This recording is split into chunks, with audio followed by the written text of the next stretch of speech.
G'day legends. When it comes to mixing, there are two main tools that we use all of the time, and those are EQ and compression. Now, if you're new to mixing, EQ is a pretty simple concept. If you want to make something sound a little bit brighter, you want to add some more treble to it, then you're going to boost those higher frequencies. If you want some more bass, you're going to boost some of that low end with the EQ. For example, let's EQ these drums really quickly. Let's say we want to make these a bit brighter. Boost some high end. Feels a little bit muddy, maybe just cut away some of these low mids.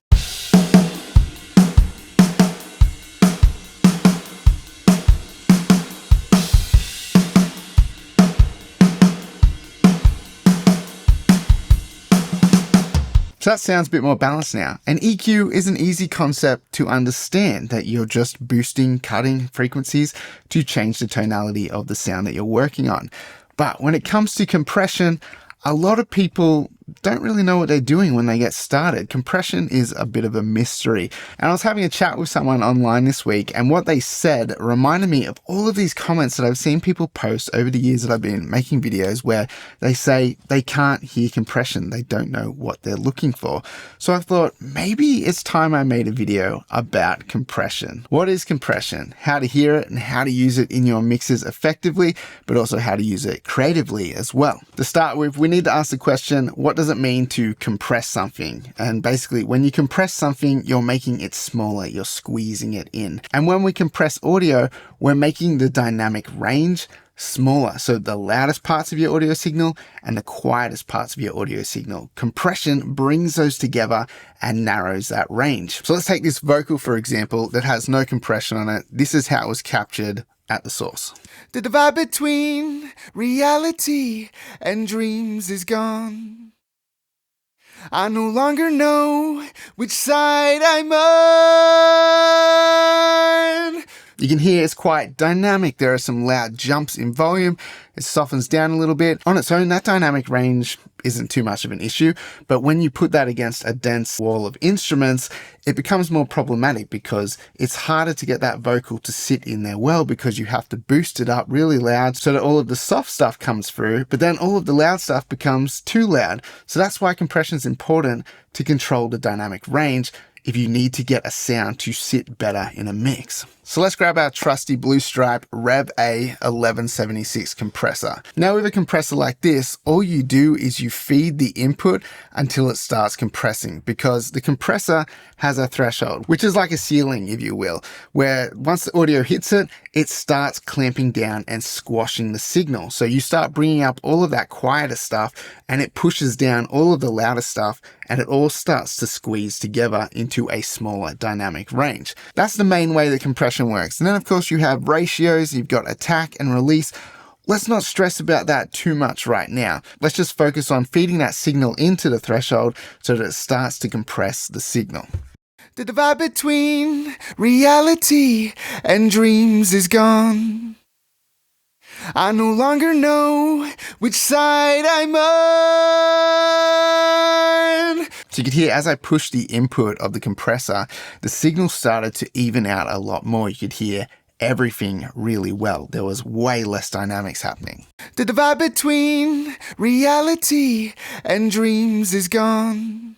The divide between reality and dreams is gone. So really big difference, but you can hear that's what the compression is doing. It's just evening out the performance. Now let's print this in place so you can see what the compression has done to the audio.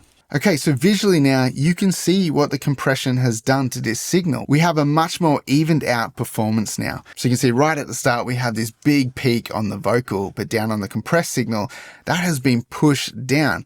But then these quieter parts in the performance have been pushed up.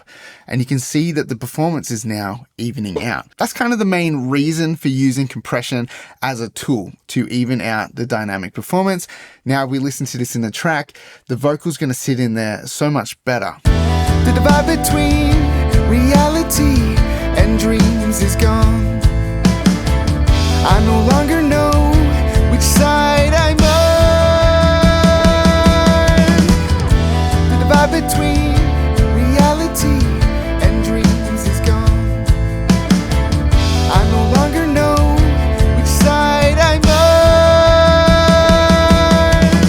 So that's a pretty solid example of how to hear compression right there. You can hear the compressed signal is evened out. It sits in the mix very easily.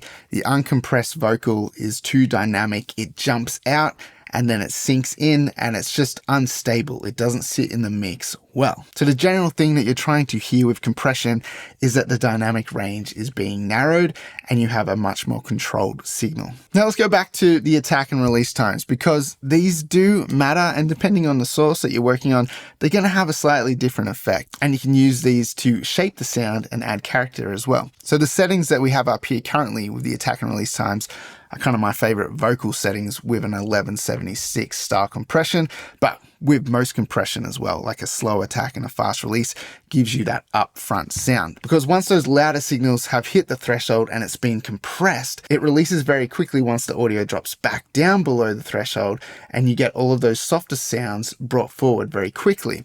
Whereas if you have a slow release time with a compressor, it compresses the signal, and then once it gets back down below the threshold, it takes longer to release that compression. Have a listen to what happens if we have a slow release on a vocal. The divide between reality and dreams is gone. I no longer know which side I'm on. So you can hear it pins it down a little bit more. It's not as upfront, it's a smooth sound, but maybe in the mix it won't have as much cut. The divide between reality and dreams is gone. You can hear it sucking it down when we have that fast release. The divide between reality and dreams is gone. The sound is a lot more immediate. It's up front, it's a lot clearer because it's letting those softer signals bounce up faster. If we slow this right down, have a listen to what it does. The divide between reality and dreams is gone. You can hear it clamping down and it hasn't released enough by the time the next vocals come through, and the compression is still holding it down even though the vocal wants to come up.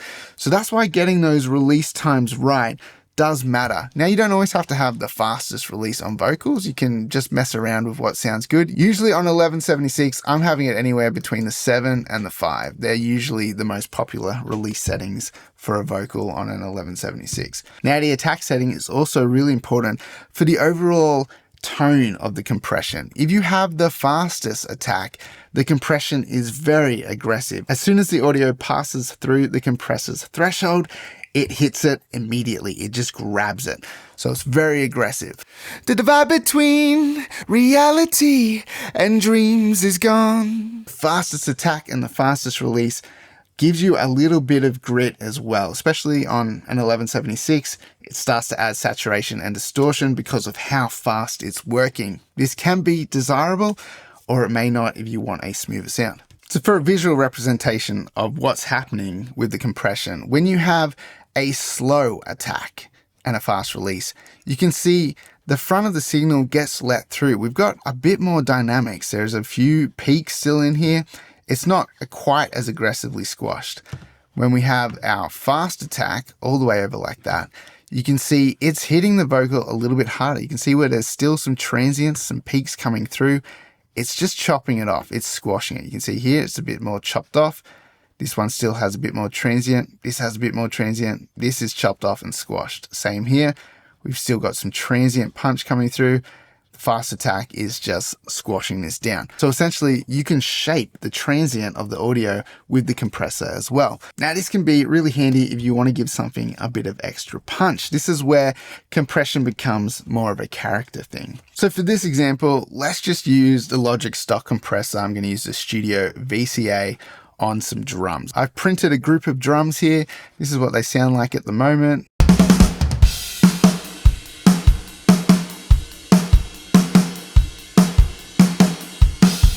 Now, as you can see from the audio file, drums are quite a transient instrument. They're very pokey and punchy. Now, if we want to maybe squash those transient a little bit and add a little bit more excitement to the drums, make them sound a bit more aggressive, we can do that same thing where we put the attack really fast and the release really fast. And what we're going to do is just squash the signal. So we're going to bring the attack fastest, the release fastest. We're going to put the ratio at 4:1. We'll talk about ratios in a moment. And I'm going to leave the auto gain at -12 dB. As I pull the threshold down, it's going to account for the gain that would be lost when the compression starts squishing the signal down. It'll start to get quieter. This is going to bring the volume up at the same time. So all we're going to hear is what the compression's doing to the drums, and it's going to keep it at a pretty similar peak volume. So I'm going to put it into graph mode so you can actually visually see this. So as we pull the threshold down, you can see this slope here. Any audio signal that passes through that ceiling then starts to get compressed.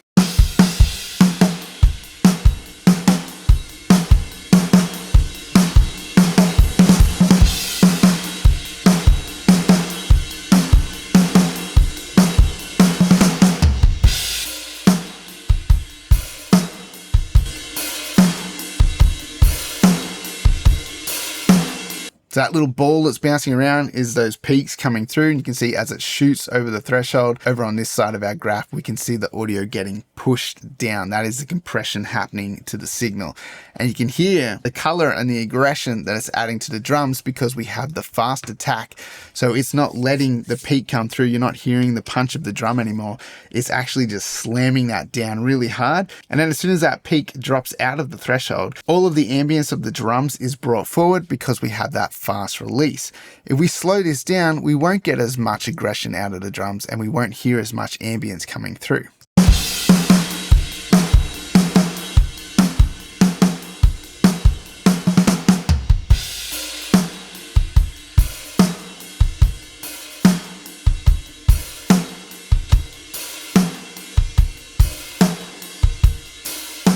It pretty much sounds almost like we're not really compressing it now because the compressor is too slow for what's happening here. The auto gain's making up the difference. If we take auto gain off, you'll hear that it's just pushing the signal down.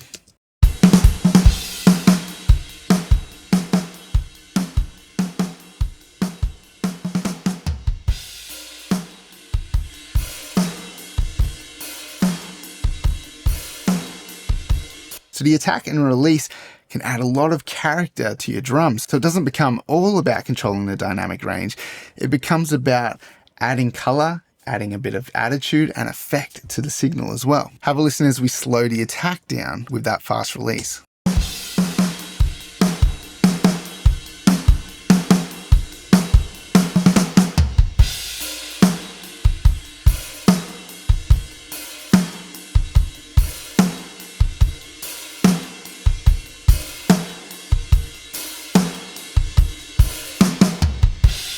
So you can hear the kick and the snare become punchy again because the transient is coming through. The initial peak of the drum is getting through before it gets squashed. If we slow the release down, we'll probably start to get a bit more of a glued pumping kind of sound.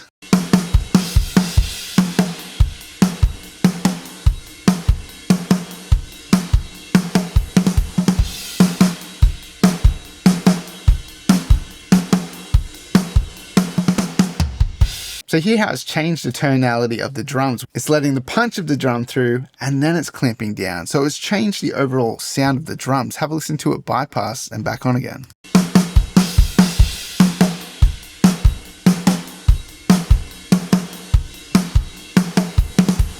The snare sounds quite different now. There's a lot less raspiness to the snare. It's more about the smack and the punch, and then it sort of squashes down and makes it sound a bit more glued and thick sounding. So the attack and the release of the compressor can play a really dramatic part in changing the tonality of the sound that you're feeding into it, especially with something like drums. The easiest way to think about the ratio is how hard the ceiling of the compressor is. At a lower ratio, it starts to compress, but it's not going to completely crush the signal down.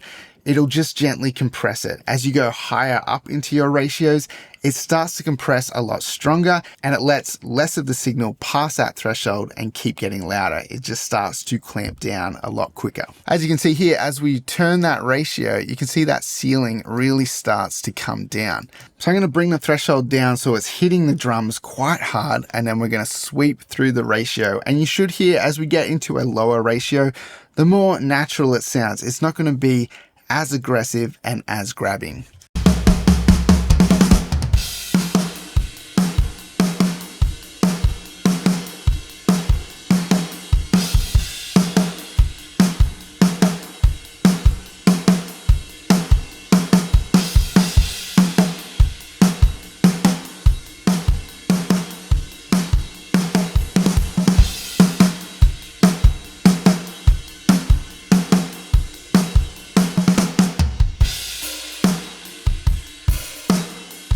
So you can hear at 30:1, which is the highest ratio in this compressor, it's basically a limiter then. A limiter basically doesn't let anything pass through the threshold. It can't kind of exceed that point. It just hits it and starts squashing it down.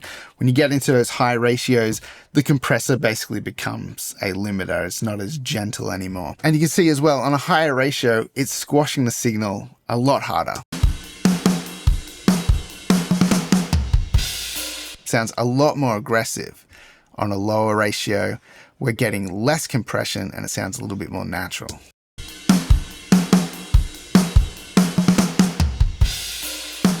So if you really want to compress a signal quite hard, you would do a higher ratio, and you can hear it has more color to it, more artifact. It's a little bit more obvious. If you want gentler, more transparent compression that you don't hear the effect of it so apparently, then you would use a lower ratio, and then fiddling with those attack and release times, you can make your compression sound quite unnoticeable. And I think that's why some people find it hard to hear compression, because we're really used to what compression sounds like. It's all through music. Every song that you listen to on the radio, vocals are compressed. They're probably compressed with like 3 compressors sometimes. You know, they're compressed through an outboard piece of gear while tracking, and then a couple of plugins while being mixed. Compression is through everything, and we're very used to hearing it. It's more obvious when you compare an uncompressed signal next to a compressed signal. You go, oh, I hear what it's doing now. So to visualize this, with a slower attack on the drums, with a medium fast kind of release, we're letting the punch of the drum through, so we're not absolutely squashing it, but we are still letting that compression release fast enough to add some of that ambience and all of those subtleties of the drum to be brought forward. And you can see that a little bit in the wave files here. You can see that the slow attack has made the transient a little bit punchier. See how this one is a little bit more even in the way that it rolls off. This one is sharper, and then it clamps down. So that's the compressor letting the peak through and then clamping down, which gives us that smack, that kind of thwack to the drums. It adds punch because it lets that hit through, and then it clamps down, and then it releases. So it's shaping that transient to be a little bit more aggressive, and we still get some of the tail brought forward. If we have a fast attack, fast release, you can see that the transient is actually being squashed and everything else is being brought up. And you can see that right there. The waveform is a lot less transient, and you can see all of the stuff in between those drum hits is now being brought up. So that's kind of the typical idea around compression. You can use it to control your dynamic range. You can use it to shape the transient of the sound, whether you want to add more punch or whether you just want to squash it down. You can use it to add sustain to a sound, or you can use it to make the sound a lot shorter and smackier. There's a lot of things that you can do with compression besides just controlling the dynamics. And that's why I think it's a tricky one for people to wrap their head around, because we talk about compressors being colorful and adding grit and sustain and all of this stuff. And if you're a newbie to using compression, you're probably like, what are you talking about? So I hope that's kind of demonstrated that, because there are lots of different compressors out there and they all have their different color. So the way that they react when you compress them has different harmonic saturation that's added to it. And playing with those attack and release times will determine how much of that color gets imparted to the signal when it passes through it. So quite a bit of information there. Hopefully I didn't lose you along the way. Hopefully I haven't confused you even more. If you found this video helpful and you enjoyed it, make sure you hit that like button and subscribe to the channel. Don't forget to turn on the notification bell so you know every time a new video gets posted. If you enjoy the content on this channel and you want to show your support, make sure you hit that link in the description below. I've got drum sample packs and mixing courses over on my website. Grabbing any of that stuff is a great way of showing your support, but you also get something back at the same time. Now, once you've wrapped your head around compression, it's important to learn about gain staging as well. So check out this next video coming up.